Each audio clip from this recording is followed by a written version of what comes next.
In the last few classes, we have gone through 11 verses of Laghu Vakya Vritti. So, the pure consciousness which we really are, essentially we are, looks far removed from us. So, therefore, how to discover what we truly are, and not only discover that, but to get established in it also. To help us to do this, the teacher pointed out our own attention, he directed our attention to our thought process. Because it's basically the inner equipment in us that is the doer and the enjoyer. Body is not the doer or the enjoyer. It is an instrument used by our inner equipment. The mind uses the body to achieve whatever it wants to achieve. So, whenever we are performing activities through our physical equipment, it's not because the body is demanding it, or the body wants it, or longs for it, or craves for it. It is the mind just behind the body which wants it. So, the mind is the doer and the mind is the enjoyer, karta and the bhokta. Then the teacher told us also how we go through our life's experiences from the moment we get up in the morning till we go off to sleep. Constantly we are using our jnanendriyas, our organs of perception, to receive from the world outside. Everything enters in through these 5 avenues. Things enter, beings enter, everything enters through these 5 avenues in us, and then they get colored by the samskaras in us, the prarabdha in us, the vasanas in us, and therefore we have our experiences, which we can classify into my likes and my dislikes. It's an agreeable experience for me, it's not an agreeable experience for me. So, what is it over there? Basically, it's the mind. And what is the mind? We know now that the mind is nothing but flow of thoughts. Just like, what is a river? River is nothing but flow of waters. Minus the waters, river does not exist. We can only call it as a river bed when it is dry, but we can never call it as a river. Similarly, in us also, when there are thoughts, yes, there is an instrument in us, an equipment in us called the mind. When there are no thoughts in us, there is no mind at all. When we are sleeping, when we have gone off to the deep sleep state, there are no thoughts in us because there is no mind. The moment we get up, the mind also wakes up, and therefore the thoughts are lined up over there. And what are thoughts? It is nothing but the entire world outside of us, which all the objects, all the things, all the beings which are remaining in us, in our inner equipment, in the form of thoughts. So, thoughts are nothing but it's nothing but whatever are our thoughts will reflect what we have seen, heard, smelt, tasted, touched, sensed. It is nothing beyond that at all. So, as the world, so the thoughts in us. And the teacher told us, and these are our life's experiences, which means it's nothing but thoughts and thoughts and thoughts. And these thoughts veil the pure consciousness in us, and therefore we are not able, it's not able to shine forth. Not able to shine forth means we are not able to recognize it. Not recognizing it as an object in front of us, recognizing it as my own self. It's an integral part, not an integral part, we are that. So, as long as these thoughts are there which come and go continuously in us, it's a stream of thoughts which we call as experiences. And we know how the experiences are, how varied they are in us, and they just keep coming one after the other in our lives. There seems to be no rest at all for our experiences. And experiences means thoughts in us. So, it's like a train of thoughts in us. And when these train of thoughts are there in us, it veils the pure consciousness in us. It prohibits us from experiencing what we truly are. And that the teacher very beautifully indicated to us with the help of an example, illustration. Just as pearls, when the pearls are all, number of pearls are threaded, or they are all passed through one single thread, our attention is on the pearls because we are able to see them. But we fail to recognize that there is a thread just behind the pearls or passing through the center, which is holding them all together and giving to us a feeling, a look of a beautiful necklace. If the thread was not there, we wouldn't have called it as a beautiful necklace at all. Pearls scattered everywhere. We wouldn't be able to appreciate it at all. Therefore, when our attention is on the pearls, we fail to recognize the thread that is going through them. So how can I see the thread which is so essential for this necklace to be formed and to be there in front of us? It's a thread which is the important factor over there. How to see the thread? It's very simple. The teacher says, focus your attention in between two pearls. So we have to remove our attention from the pearls. Our attention was directed to the various pearls. We have to remove our attention from the pearls, and we have to now focus our attention in between two pearls. And in between the two pearls is the thread over there. The moment our attention goes in between two pearls, we are able to see very, very clearly. It's very vivid to us over there, the thread. And the thread is one, it's common. Pearls are many. Shapes may be different, sizes may be different, color may be different, everything is different. But then the thread that is going through all these pearls is one and the same.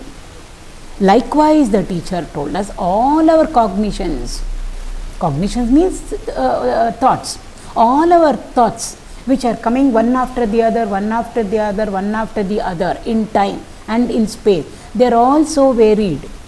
No two thoughts will be the same. Even if we are thinking of one particular topic or one particular object or one particular person, around that person or the thing or the situation, the thoughts will slightly vary. So the thoughts are varied, they are numerous, innumerable they are, but all the thoughts are possible only because there is some essential factor behind it all. And he says there is something that connects all the thoughts in us.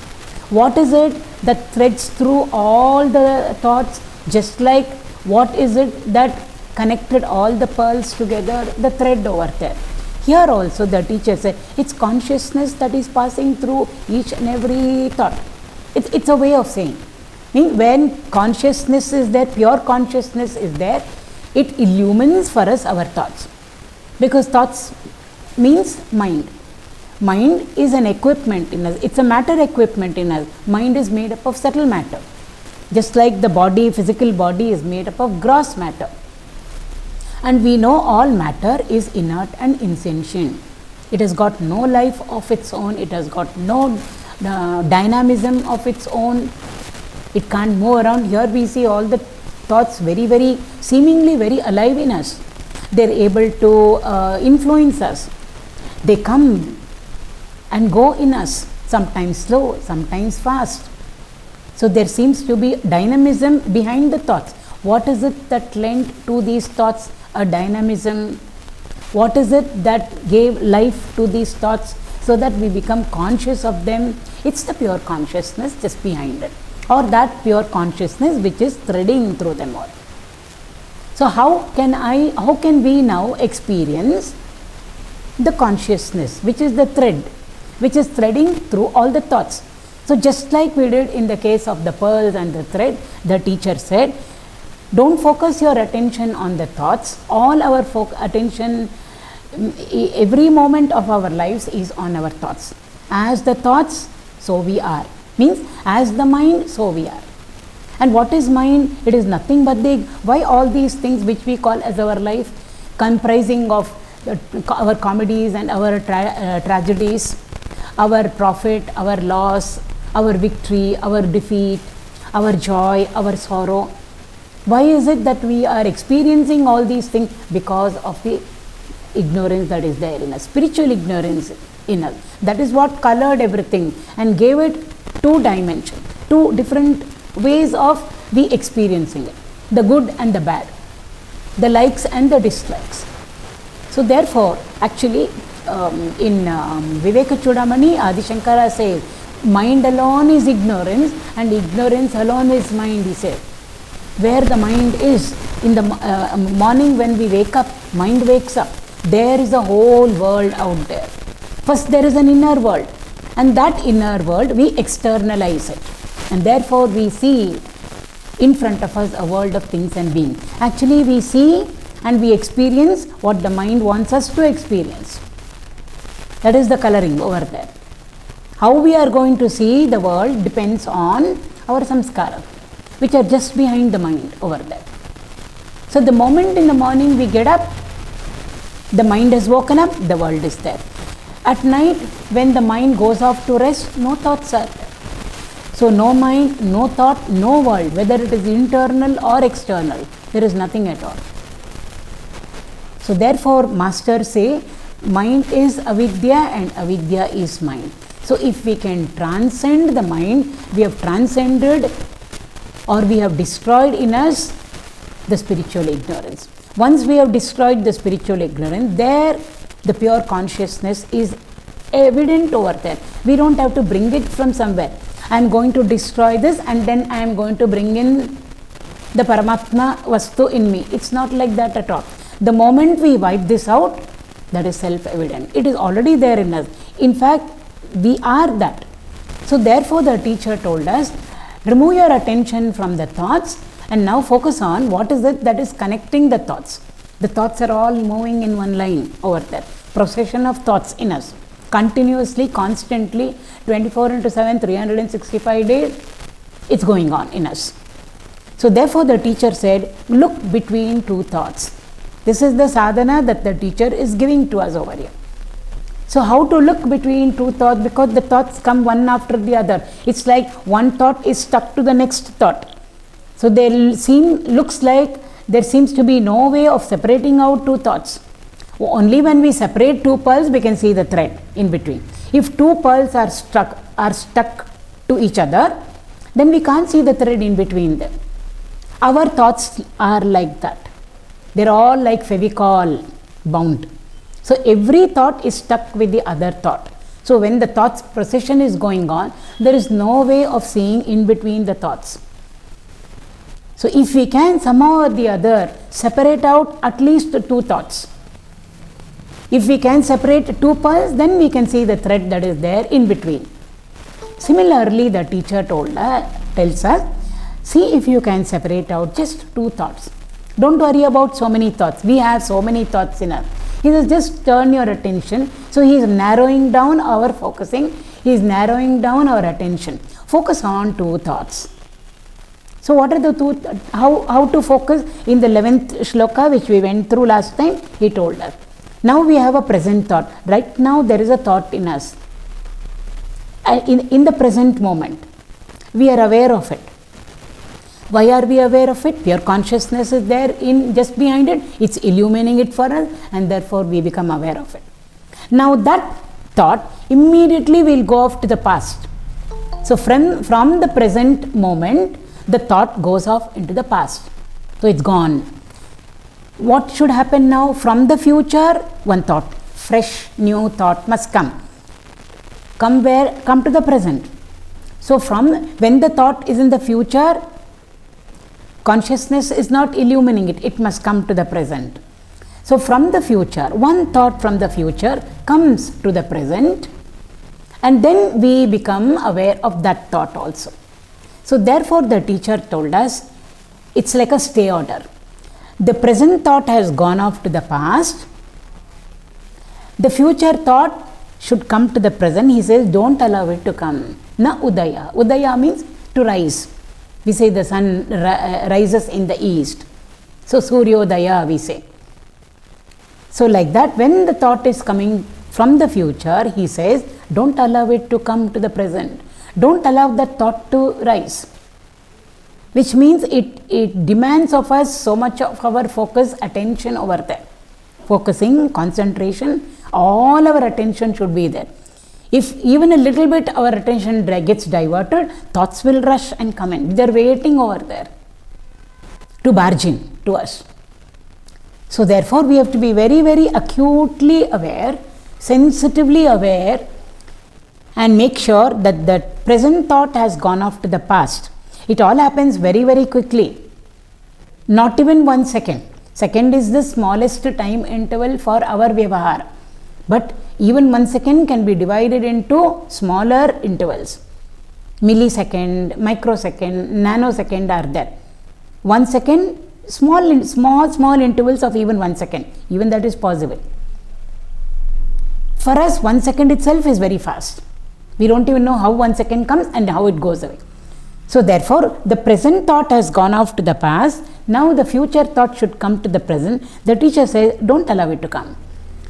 So one thought has subsided. Subsided means it's gone off to the past. It's gone back behind. It's gone back. Don't allow the future thought to come to the present. Don't allow it to rise in you. Which means we have created a space between two thoughts. We have created a time lag of how much? Of 1 moment. He has used the word kshana over there. 1 moment over there. So space and time. So we have created little bit space between the two thoughts. We have created a little time factor, 1 moment between this thought which has already gone and the next thought which is yet to come to us. We have created over there. Actually, it's just to help us. Because realization is all about transcending space and time. But we are talking about space between two thoughts, time interval between two thoughts. This is all for us to understand. So therefore, if we can create, he says over there, a little bit of a space, a moment, how small it is, never mind. A moment wherein we are in the no thought state. Because one thought has gone away and the other thought has not yet come to us. It's not risen in us. There the teacher told us, vibhasate spashtam. What the pure consciousness just shines forth. Because we have created a gap between two thoughts. So once we have created an avenue for pure consciousness, let's say for the light of pure consciousness to stream through, there the light of pure consciousness is very, very evident for us, or we will be able to realize who we truly are. But that's just for a fraction of a second. It's just for that one little moment. The teacher says, but try it out, is what he is saying. Then what should we do, sir? So the next stage, next step should be told to us also. So this much he has told us in the 11th shloka. Create a little bit of a space between two thoughts. 1 moment. If you can, arrest your thoughts. Past thought gone, present thought gone away to the past, future thought not yet come. In that one kshana, the teacher says, you are free from thoughts. When we are free of thoughts, then immediately behind it, the pure consciousness which is always there, ever there, shines forth. And you will be able to experience it. But that's for just a fraction of a second. With great difficulty, maybe we have done it. So when we have created a space between two thoughts, the past thought and the future thought, if we can create that, the teacher says, sure, the light of pure consciousness will stream forth, will shine through. Will shine through means we would be able to experience it. But that's just for a moment. Immediately the thoughts are waiting. They are all lined up in us. They are in queue. Not 1 or 2. Ready to barge in. So the moment our attention goes away from whatever we are doing, the future thoughts will just rush in. And when they rush in, immediately again it will veil the pure consciousness in us. So therefore what should we do? The next step, the teacher tells us in the 12th shloka. So he says, Eka, Dvi, Tri, Kshaneshvevam, Vikalpasya Nirodhanam, Kramena Abhyasyatam Yatnad, Brahmanubhava Kangshibihi. Once we have been able to do this, if we can do what the teacher has told us in the 11th verse, arresting the thoughts for 1 kshana, the teacher says extend it. How are we to do this? So we are full of thoughts, but then he is telling us to use the same thing So our own familiar circumstances, not outside of us, within ourselves. So where we are, how we are, who we are, the teacher says use it for realizing the higher. So if we are able to do it for one kshana, the teacher says, now if that is possible, if you can do it for one moment, why can't you do it for 2 moments, 3 moments, 4 moments? That's what he told us over here. Eka, dvi, tri. Gradually increase. Increase what? Increase the number of seconds for which we arrest the thoughts from coming to us. So the past thought gone, the future thought has to come to us. Therefore we are in a no thought state. The teacher is saying over here that no thought state, prolong it or elongate it, lengthen it. How much can I lengthen it, sir? Our capacity. So immediately he is not telling us to lengthen it for 10 minutes and 20 minutes. It's not possible for us in the beginning. So beautifully, slowly, step by step, slowly, in stages, the teacher is telling over here, 1 moment, then you try for 2 moments, then you try for 3 moments. Today we tried for 1 moment, tomorrow it won't become 2 moments for us. That 1 moment itself may take days, may take months for us. It's a very, very slow process. It's an evolution, beyond evolution it is. So the whole process is very, very slow for us. We can't hasten the process. So therefore, try slowly, gradually increase it, the teacher is saying. Increase what? All these vikalpas that are coming to us. Mean the thoughts that are coming to us. Varieties of thoughts that are coming to us. Nirodhanam means to restrain, to stop them or to halt them.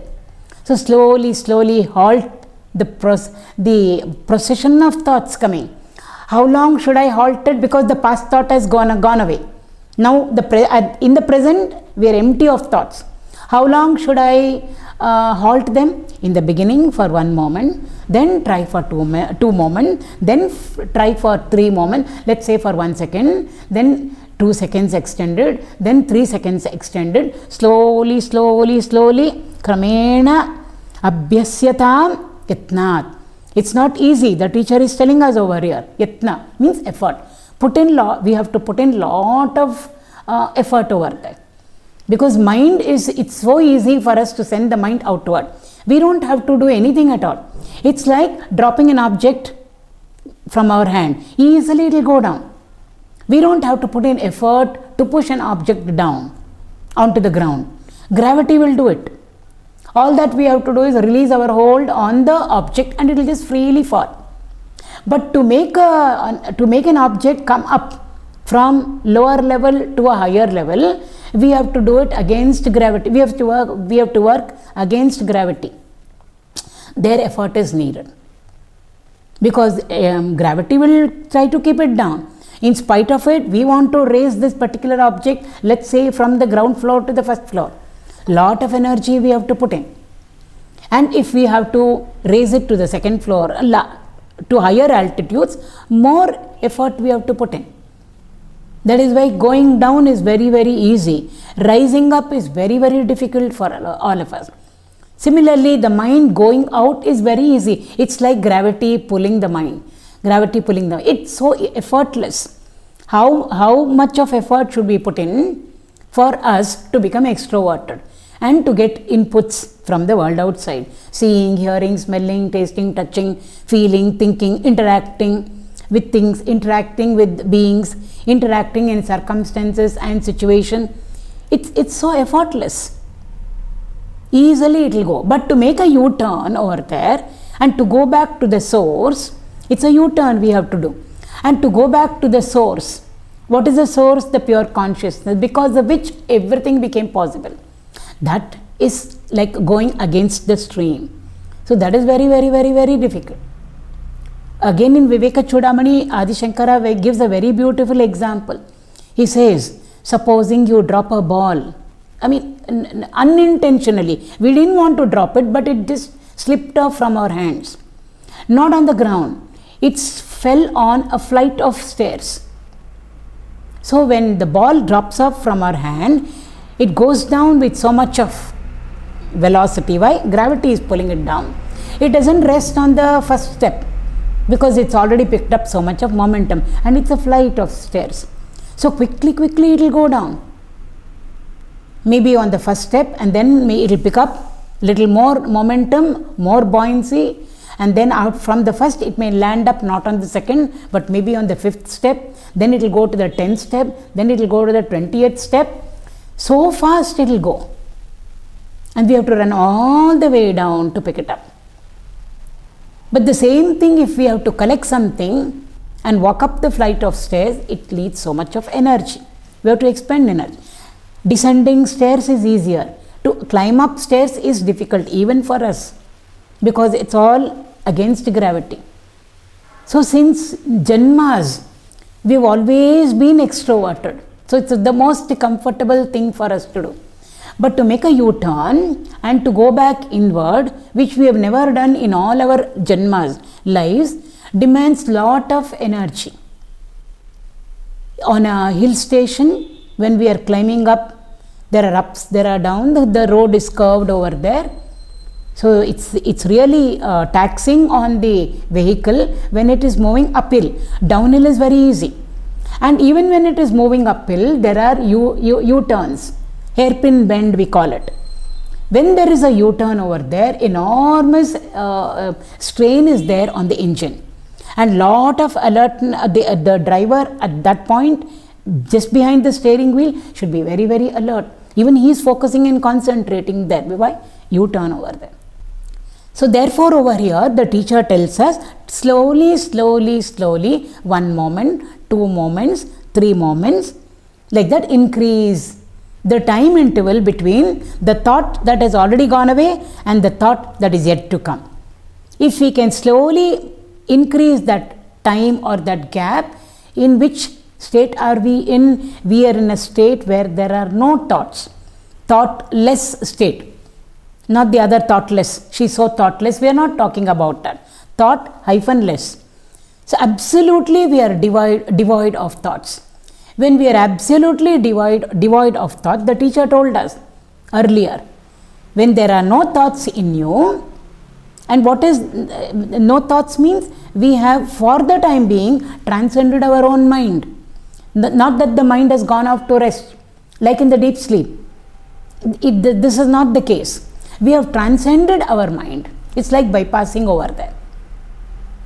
So therefore, when we are able to remain in that no thought state, then what is there? There is nothing over there but the pure consciousness. Reflected consciousness is not there. Why? Mind is not there. Why is the mind not there? Thoughts are not there. Where thoughts are, mind is there. Where mind is there, thoughts are there. No thought means no mind. So when we are in that no mind state or no thought state, obviously it means the reflected consciousness is not there. Because what was the reflecting medium? The reflected medium was the mind. The pure consciousness got reflected in the mind. Earlier the teacher told us. So when the mind has been removed, when the thoughts have been removed, for that time being, for that interval of time, however short it is, 2 moments, 3 moments, 3 seconds, 5 seconds, 10 seconds, the reflected consciousness is absent. What is the reflected consciousness? It is nothing but the Jivatma in us. So at that point of time, Jivatma is absent, in quotes. Is that possible? I am no more. Of course we were no more in the sleep, in the deep sleep state also. So it's not something which is new to us. In the deep sleep state, there was no Jivatma. Why? The mind slept. No reflecting medium.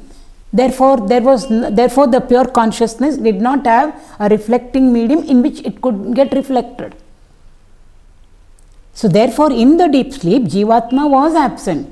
So we are aware of a state within us wherein there is the Jivatma absent. But that was sleep state. Now we are doing the whole thing in our waking state. So in the waking state now, we have reached the state wherein if we can separate out 2 thoughts, 2 successive thoughts, and make a little bit of space over there and stretch the time interval between 2 thoughts, We are in the no thought state, means we are in the no mind state. No mind means no reflecting medium over there. No reflecting medium means no reflected consciousness over there. And what is the reflected consciousness? It is nothing but the Jivatma, which we all are. Nama, Rupa, Guna, Kriya person is not there at all. Then who is there? Only the reflected consciousness will be, only the pure consciousness will be there. Pure consciousness alone will be there. And who is seeing it or who is experiencing it? There is nobody there to experience. There is nobody to see it. Why? We can't say Jivatma saw the Paramatma. We can't say reflected consciousness, the Jivatma saw the pure consciousness, because the reflected consciousness is not there at all. So who is seeing whom? Pure consciousness is seeing itself. Pure consciousness is aware of itself. There are no two there at all. There is only one. That is the state of mukti. That is the state of enlightenment. A one without a second state. Kevala state. Wherein who is there? I alone am. Who is that I? Pure consciousness alone is. Who realized it? Pure consciousness alone realizes pure consciousness. It's not reflected consciousness realizing pure consciousness. When we come back to the waking state from the dream state, we can't say the dreamer now realized that he was the waker. Absurd it is. Dreamer remains in the dream state, waker does his transaction in the waking state. So when we from the dream state come off or shift to the waking state, who realizes the waker? We can't say I, the dreamer, now suddenly realize that I am the waker.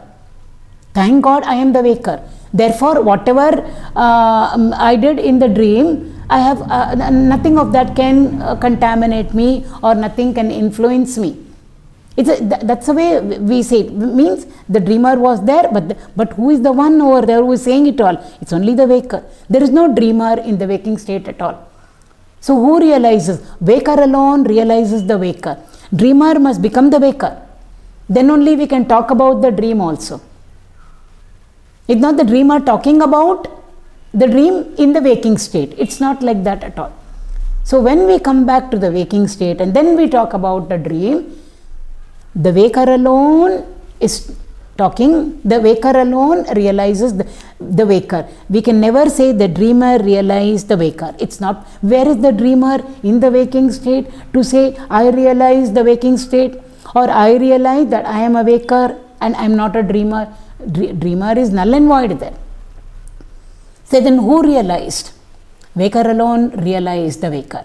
Similarly over here also, when the reflecting medium is absent, when thoughts are not there, when the mind is not there, when the reflected consciousness for the time being is not there, which means the Jivatma is absent over there, missing over there, then who alone is there? Only the pure consciousness is there. Who realizes it?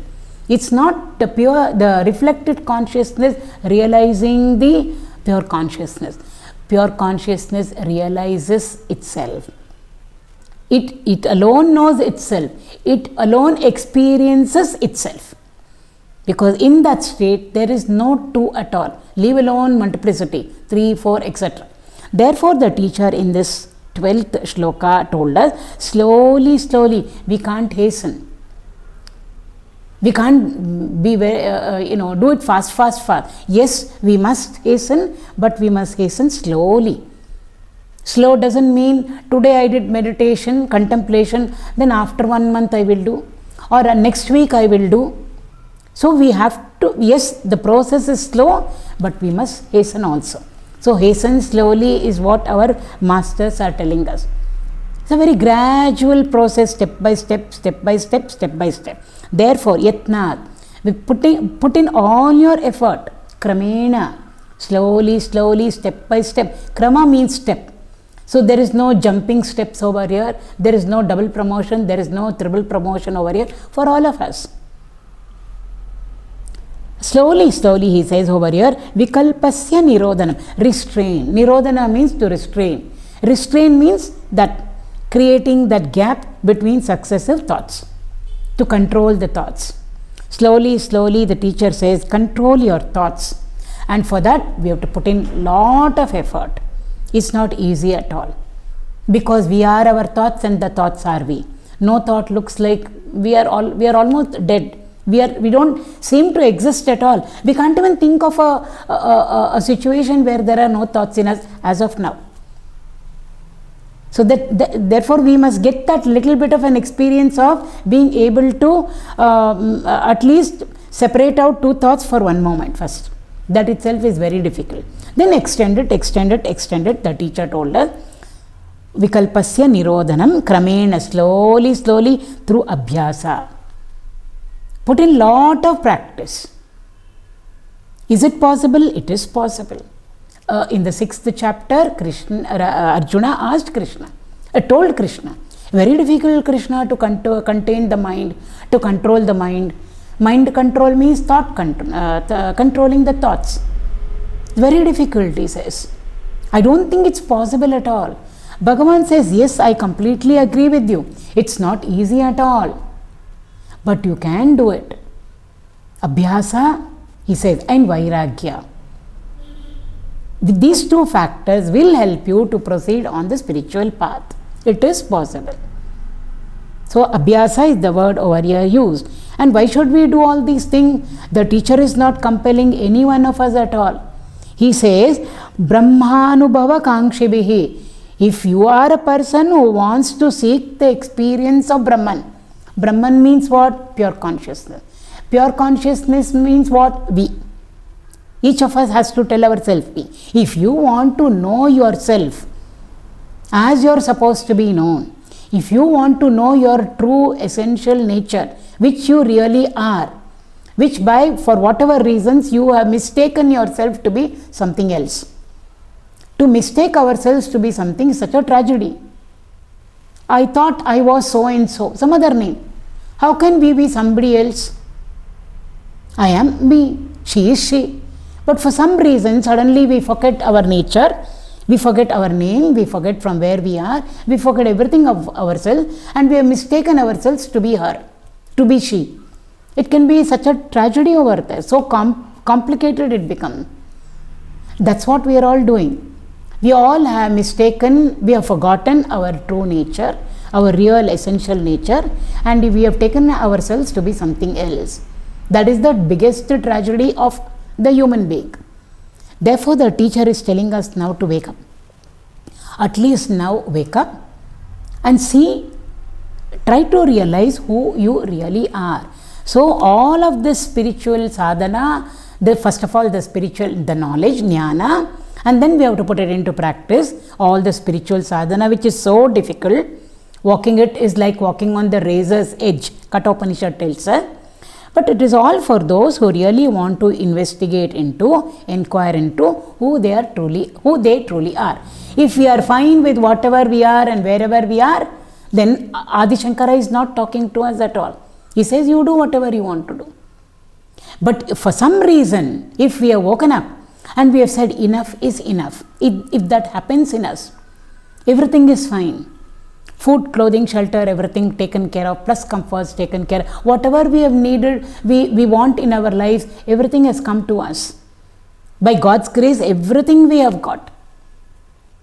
Job we have got, good income is there, we have a house, we have everything, a very good family, nothing to crib for, nothing to complain for.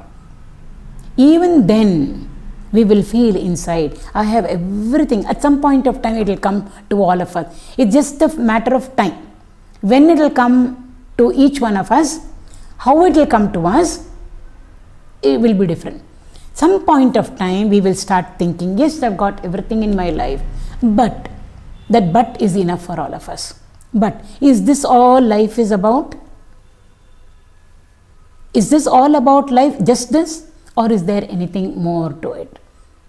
And once that happens to us, mind will be in a storm. That's a good storm. It should happen to all of us at some point of time. Then we will really get shaken up for the good, because we are at that point of time we will turn spiritual.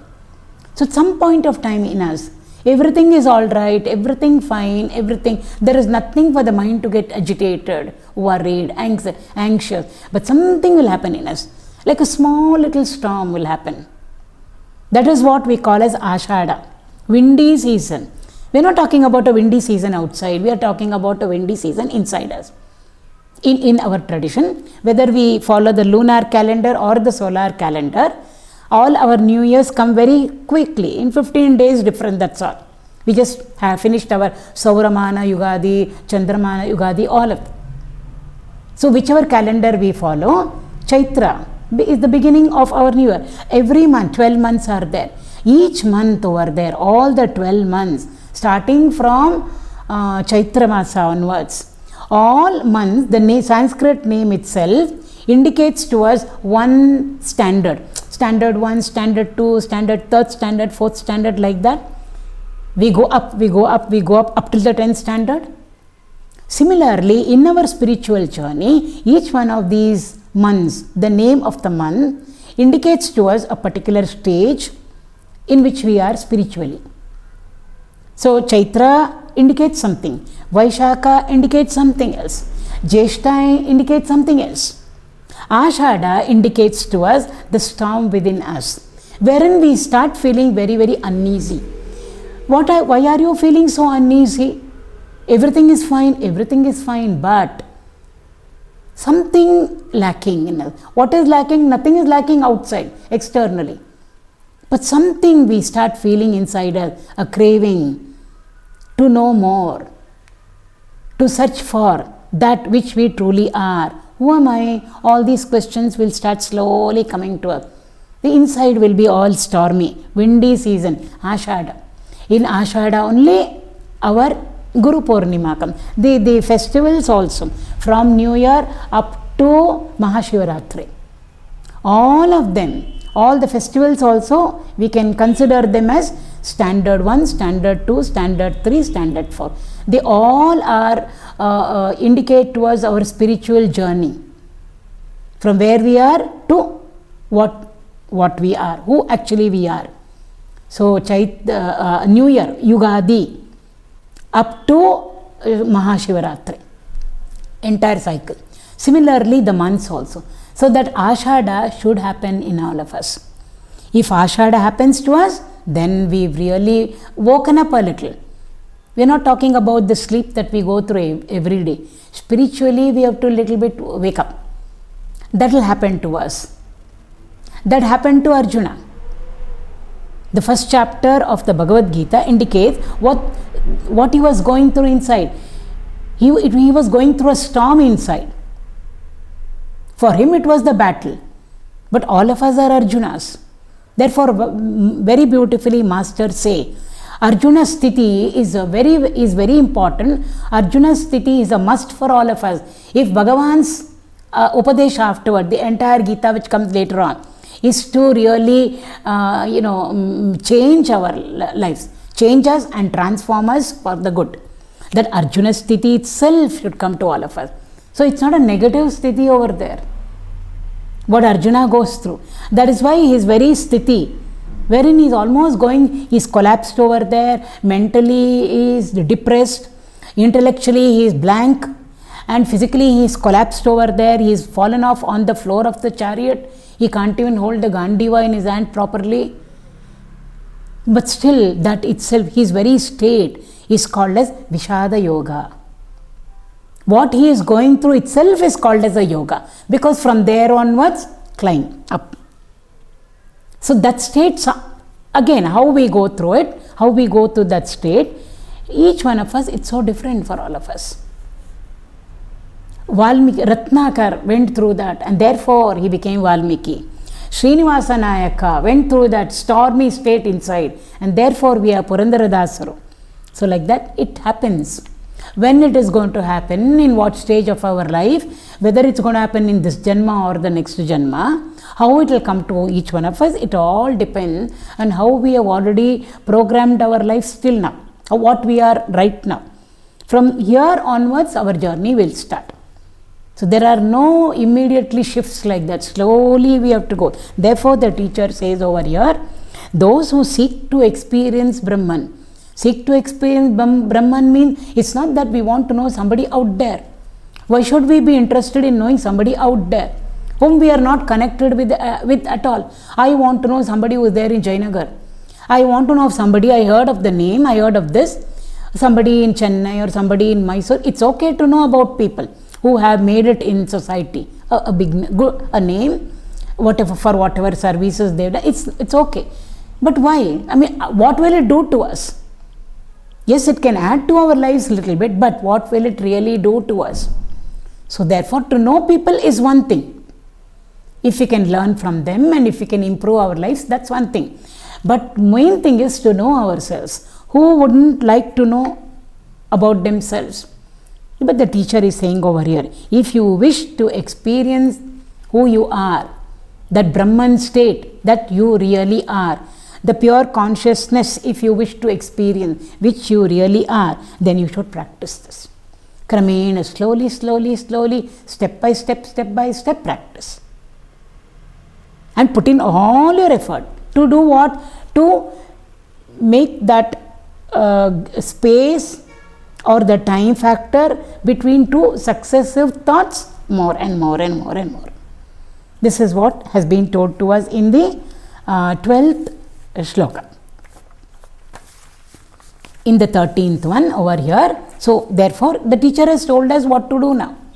So slowly, if there is a person who is able to do it, lengthen the time, duration, where between two thoughts, the more and more we lengthen, the more we shift two pearls away from each other. After some time, if we really shift them far away, take one pearl to the other end and take this pearl even to the other end. So much so, we will never be able to see that pearl and we will never be able to cognize this pearl. Then what is it that we are seeing? We are seeing only the thread and the thread and the thread and the thread alone. That is what is samadhi. Similarly, if we can, slowly in us, separate out two successive thoughts and make them so far away, move so far away, then one thought is somewhere long ago, just for saying over there. One thought was thought long ago. The next thought has not yet come to us. So in between over there, we are in a no thought state for a long interval of time. When we are in a long interval of time in the no thought state, what is there left? It's not that we are dead and gone. We are there. Who is there? Pure consciousness alone. My true self alone is there. Who experiences it? I alone experience it. Where do we experience it? In the seat of contemplation. We will experience it. So therefore, mind and intellect slowly have been transcended. So therefore, it's only pure consciousness and pure consciousness and pure consciousness alone over there. Why? One thought has gone. Next thought has not yet come to us at all. We have so beautifully gotten into this intense spiritual sadhana. Then what remains? That which remains is only pure consciousness and in space and in time. We don't even call it in space and time because where thoughts are, there only the realm of space and time have relevance. Thoughts come and go only in space and time. Where there are no thoughts, what to talk about time? What to talk about space? It becomes meaningless. Because pure consciousness was, is and shall continue to be, irrespective of space, irrespective of time. Space and time also are creations of Paramatma. Therefore, He alone is illumining for a space and He alone illumines time for us also. Therefore, He is far removed from them also. So, there is no space and there is no time in Him. He illumines space and He illumines time, and therefore we become aware of space. Therefore, we become aware of time. And in space and time alone, everything happens. Our birth also happens there. then we grow, then variations are there, modifications are there, change is there, decay is there, disease is there, death happens, and in between when we are living, this whole train of life's experiences, which is nothing but thoughts coming and going in us. All of them are happening only in space and time. So if we have transcended thoughts, transcended the mind, we have transcended automatically many things. It need not be said. We have transcended even space time. Desha, Kala, we have transcended. And of course there is no Nama, Rupa, Guna, Kriya, because there is no Jivatma there at all. No mind, no reflecting medium, no reflected consciousness. Therefore, for that part of time, Jivatma is absent. In quotes I am saying. Immediately, therefore, we can get a doubt. We are the pure consciousness. Sir, I did practice. If we can tell the teacher, I did practice. And then, yes, there have been moments in my life, small, let us say, duration, wherein I have experienced my true self, the pure consciousness. But then one question will come to us. If pure consciousness I was able to experience, what happened to the reflected consciousness? What happened to Jivatma? When I am experiencing the pure consciousness, is the reflected consciousness dead and gone? If is the Jivatma dead and gone over there? Where is he or where is she? Where is this Jivatma? Where is the reflected conscious? Doubts will come to us. Intellect will ask all these questions. Therefore, the teacher says in the next shloka, 13th shloka, he says, Savikalpaka jivoyam brahma tannir vikalpakam aham brahmeti vakyena soya martobi dhiyate. This shloka, the last two lines especially will take a long time, but then here he says, Savikalpaka jivoyam. Till now, we had this Dehatma Buddhi in us. Dehatma Buddhi means what? I am the body. I am the body means I am the body, I am the mind, I am the intellect. So when we say Atma Buddhi, I means what? I means body, mind, intellect. I means Jivatma. Atma word has come over there. So and when we say I am a Jivatma, most of the time I am identified with, engaged with, connected with, well established in Deha. Deha means all the three Dehas put together. Body, mind and intellect. Therefore it is called a Dehatma Buddhi. So constantly we are that. Now we can say what happened to that when this realization happened. So they very beautifully the teacher says over here, when you recognize yourself, when you recognize or experience yourself to be the pure consciousness, the reflected consciousness did not go anywhere. It got merged in you. Where can it go? The example again of the mirror. When we stand in front of the mirror, we are one.